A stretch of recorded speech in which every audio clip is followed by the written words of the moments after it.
और अल्लाह ने जो तुम पर एहसान किए हैं उनको याद रखो, और उसके अहद को भी जिसका तुमसे कौल लिया था, यानी जब तुमने कहा था कि हमने अल्लाह का हुक्म सुन लिया और कबूल किया।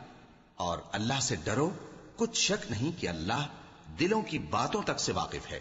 ऐ ईमान वालो, अल्लाह के लिए इंसाफ की गवाही देने के लिए खड़े हो जाया करो, और कुछ लोगों की दुश्मनी तुमको इस बात पर आमादा ना कर दे कि इंसाफ ही ना करो।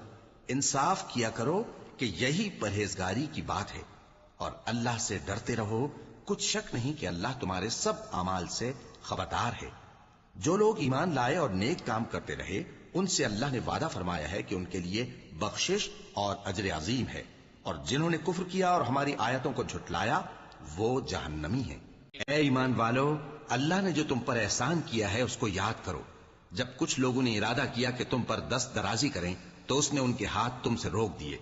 और अल्लाह से डरते रहो, और मोमिनों को तो अल्लाह